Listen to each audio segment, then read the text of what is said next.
एमएच1 news में आप सबका स्वागत है। मैं हूं चंद्रशेखर धरनी। बीजेपी के दिग्गज नेता ओम प्रकाश धनखड़ आज चंडीगढ़ के अंदर हैं। जो इलेक्शन मैनिफेस्टो बीजेपी का तैयार किया जा रहा है, उसकी संरचना की जिम्मेदारी इनको दी गई है। बातचीत करेंगे कई इश्यूज के ऊपर, क्योंकि पॉलिटिकली हरियाणा में जो जो चीज़ें चल रही हैं, जो घटनाक्रम है, उसके बारे में इनकी राजनीतिक टिप्पणियां भी लेंगे। सर, स्वागत है आपका। धन्यवाद राहुल द- जी, MH1 का भी, आपका भी। धनखड़ साहब, चुनावी समर में अब चुनावी मैनिफेस्टो तैयार करने का जिम्मा आपका है। उसमें आप आधुनिक तकनीक भी अपना रहे हैं, नंबर भी दे रहे हैं व्हाट्सएप के, और बॉक्सेस भी रखे जा रहे हैं। तो क्या प्रक्रिया रहेगी और कब तक पूरी होगी? देखिए, मेरे साथ एक 15 सीनियर लोगों की टीम है और सभी जिले जिले में जाकर और अलग अलग वर्गों से, समाज के अलग अलग सेक्शन से, कोई किसानों पे जाएगा, कोई मजदूरों पे जाएगा, कोई अनुसूचित जाति वर्ग पे जाएगा, कोई पिछड़े वर्गों पे जाएगा, कोई जनरल क्लास पे जाएगा, कोई शहरों में जाएगा, कोई ग्रामीण क्षेत्र में जाएगा, कोई डॉक्टरों पे जाएगा, कोई वकीलों पे जाएगा, कोई शिक्षकों पे जाएगा, कोई छात्रों पे जाएगा। ऐसे हर वर्ग से वो संगोष्ठी करके सुझाव इकट्ठा करेंगे और वो इकट्ठे करके लेके आएंगे। एक है 1-to-1 इंटरेक्शन। दूसरा, इस सारे में सिस्टम चलेगा कि हमारी वैन निकलेंगी, ब्लॉक स्तर तक जाएंगी, जो लोग सुझाव डालना चाहते हैं उनको उपलब्ध होंगी। तीसरा, पार्टी के दफ्तरों में सुझाव पेटी रखी जाएगी। चौथा जो है, एक मिस कॉल का नंबर जो है वो जारी आज किया गया है, उस पर लोग मिस कॉल करेंगे और उसको एक लिंक चला जाएगा जिससे पार्टी के वेबसाइट पर वो लिख सकें, हिंदी अंग्रेजी जिस भी भाषा में लिखना चाहते हैं। एक इंटरेक्टिव नंबर भी जारी किया गया है जिस पर वो रिकॉर्ड कर सकते हैं अपनी बातें। QR कोड का भी को भी फ्लैश किया गया है जिस पर से लिंक अपने आप खुल जाता है। एक वेबसाइट भी जारी की गई है। ऐसे सारी चीज़ें जो है वो उसमें आ रही हैं और लोग साधारण तरीके से लेके, मतलब वॉइस रिकॉर्डिंग से लेके, कागज़ पर लिखने से लेके और सोशल मीडिया या इंटरनेट के माध्यम से भी अपने सुझाव दे सकेंगे, जो हर जनरेशन के लिए बहुत अच्छे तरीके से सुझाव देने के तरीके उपलब्ध रहेंगे। धनखड़ साहब, दो पहले चुनावी घोषणा पत्र, संकल्प पत्र आ चुके हैं। दोनों बार बीजेपी सत्ता में आई है। उन चुनाव घोषणा पत्रों में बीजेपी कसौटी पर कितना खरा उतरी है? देखिए, बीजेपी का जो घोषणा पत्र बनाने का तरीका होता है वो तरीका होता है संसाधनों में जो समा सके, संसाधनों की समानार्थी हम जो है वो जो है संसाधनों के अनुपातिक जो है, समानुपातिक जो है हम घोषणा पत्र बनाते हैं। हम ऐसी झूठ नहीं बोलते जैसे कांग्रेस पार्टी के राहुल गांधी ने कहा खटाखट खटाखट 8,500 रुपये दे देंगे। अब उनकी कुछ राज्यों में सरकारें हैं, वहाँ खटाखट क्यों नहीं हो रहा? लोग वेट कर रहे हैं, लोग गए, उनके दफ्तरों में गए कागज लेके, और उसमें से ये गैर अनुपातिक है। देखिए, उन्होंने कहा कि हम हर गरीब महिला को 1 लाख रुपया साल में देंगे। अब आप देखिए, 80 करोड़ लोगों को मोदी जी की सरकार कोरोना के बाद से फ्री अनाज दे दी है। 5 लोग भी एक परिवार में मान लें तो कितने परिवार होते हैं? 16 करोड़ परिवार होते हैं। 16 करोड़ परिवारों को 1-1 लाख रुपए देना 16 लाख करोड़ रुपया होता है। देश के बजट का 1/3 पैसा है ये। क्या देश के बजट का 1/3 पैसा केवल एक स्कीम पर बांटने पर खर्च किया जा सकता है? आपको मालूम है, देश का जो अभी बजट आया, निर्मला सीतारमन जी ने रखा, उसमें 11 लाख करोड़ रुपया केवल देश के विकास के लिए है। बाकी फौज के लिए है, अस्पतालों के लिए है, कॉलेजों के लिए है, तनख्वाहों के लिए है, पेंशनों के लिए है। तो जब 11 लाख करोड़ ही ओपन पैसा है, क्या 16 लाख करोड़ वो खर्च कर सकते थे? लालू जी के एक बेटे ने कह दिया 1 करोड़ नौकरी दे देंगे। आपको मालूम है, 1 करोड़ नौकरी अगर 20,000 रुपये भी तनख्वाह देते हैं तो 2,40,000 करोड़ रुपया साल का होता है। और बिहार का बजट मालूम है कितना? 2.25 लाख करोड़। बाकी बिहार कहा जाएगा? कोई दे सकता है क्या? ये सब ऐसी झूठी घोषणाएं हैं जो बजट के समानुपातिक नहीं। हमारे जो घोषणाएं होती हैं, हम जो संकल्प करते हैं, वो बजट के समानुपातिक होते हैं कि उस बजट में उसके सींग समा सकते हैं, उसके हिसाब से हम कहते हैं। राहुल गांधी ने घोषणा कर दी राजस्थान में 10 दिन में कर्जा माफ, नहीं तो सरकार बदल देंगे, और फिर 4,000 लोगों ने आत्महत्या की वहां पर, वीडियो बनाकर आत्महत्या की, और इसलिए उनकी सरकार दोबारा नहीं आई। मध्य प्रदेश में उन्होंने इस प्रकार की घोषणाएं की, उनकी सरकार बीच में टूटी। लोगों को गुस्सा नहीं था साहब, सरकार टूटने का गुस्सा आना चाहिए था ना। क्यों नहीं गुस्सा आया लोगों को? क्योंकि फर्जी वादे पर जनादेश की लूट की गई थी। तो ये जनादेश की जो लूट करते हैं, ऐसे बीजेपी के घोषणा पत्र नहीं होते। वो बजट के समानुपातिक होते हैं।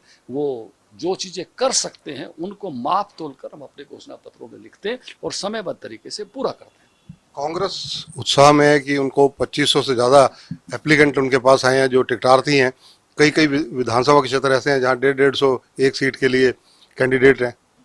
इतनी लंबी बीजेपी में लगी हुई है। हमने कोई पैसे मांगकर एप्लीकेशन की लिस्ट नहीं बनाई, लेकिन लगातार जब लगभग 15-20 दिन से हम सब नेताओं को कोई काम ही नहीं है बायोडाटा पकड़ने के।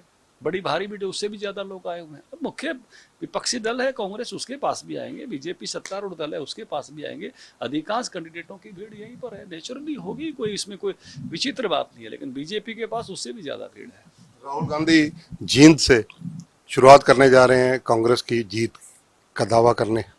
देखिए, जींद उनके लिए, जब उन्होंने सुरजेवाला जी को वहाँ लड़ने के लिए भेजा तो बहुत शुभ नहीं रहा। जींद के कारण से तो कांग्रेस की सबसे बड़ी, मैं कहूँगा कि उस समय हालात ऐसी खराब हुई थी, और मुझे नहीं लगता है कि वहाँ से कोई शुभ चीज़ वहाँ उनके लिए होने वाली है। जींद सीट अभी भी हमारी है, आगे भी आने वाली है, बल्कि जींद जिले में इस बार भारतीय जनता पार्टी की सीटें बढ़ेंगी, और हरियाणा में तीसरी बार भारतीय जनता पार्टी की सरकार हम बनाएंगे। कांग्रेस के आपके मित्र जितने भी हैं, उदयवान हो, भूपेंद्र सिंह हुड्डा हो, दीपेंद्र हुड्डा हो, ये तो कह रहे हैं इस बार कांग्रेस 70 से ज्यादा जीतने जा रही है, 70 पार। इसको कहते हैं ना कि जितनी ज़्यादा इस प्रकार की आकांक्षाएं होती हैं, अपेक्षाएं होती हैं, कई बार परिणाम उतने नीचे होते हैं। इसलिए व्यावहारिक रहकर आगे बढ़ना, और इस बार हम पूरे व्यवहारिक रहकर आगे बढ़ रहे हैं। हमको मालूम है हम बराबरी बराबरी पर खड़े हैं। लोकसभा चुनाव में, विधानसभा के परिणामों में भी हम बराबरी बराबरी खड़े, इसलिए पूरी कसावट के साथ चुनाव लड़ने के लिए जा रहे हैं, दमदारी के साथ। कांग्रेस के एक नेता ने तो ये भी पीछे टिप्पणी की है कि युद्ध के टाइम सेनापति जब बदल लिया जाता है तो यानी कि सरेंडर करने की तैयारी होती है। एक यंग व्यक्ति आ गया है, एक साफ छवि का व्यक्ति आ गया है, एक मुस्कुराता हुआ व्यक्ति आ गया है, एक ऐसा व्यक्ति आ गया जिसने अपने घर के दरवाजों के पीछे की सांकल हटा दी है।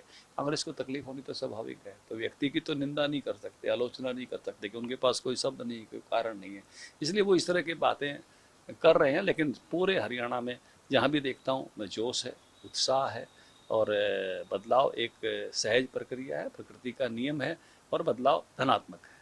एक चर्चा और है, उसका सवाल मैं जरूर पूछूंगा, क्योंकि बीजेपी का कुनबा बढ़ रहा है, दाएं बाएं से लोग जो शामिल हो रहे हैं, कांग्रेस और अन्य दलों से भी, मतलब ये कहा जा रहा है कांग्रेस में हो रही है भाजपा।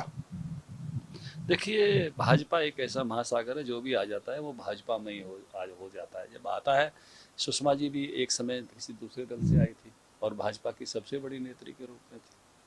तो ऐसे अनेक दलों से लोग हमारे पास आए हैं, लेकिन आकर ऐसे समाये हैं कि वो भाजपा के बहुत अच्छे अच्छे नेता बने हैं, अच्छे कार्यकर्ता बने हैं। इसलिए आने के द्वार तो हमेशा खुले रखने पड़ेंगे, लोकतंत्र है, और आकर जो समाहित होते हैं वो बहुत अच्छे नेता और कार्यकर्ता के रूप में भारतीय जनता पार्टी के विचार को आगे बढ़ाने वाले, उसकी कार्यपद्धति को आगे बढ़ाने वाले, समझकर उसके साथ बढ़ने वाले नेताओं के रूप में अनेक ऐसे नेता हैं देश भर में, जो किसी न किसी दल से किसी समय में आए, बाद में भाजपा में आए, तो भाजपा के अच्छे नेता के रूप में आगे बढ़े।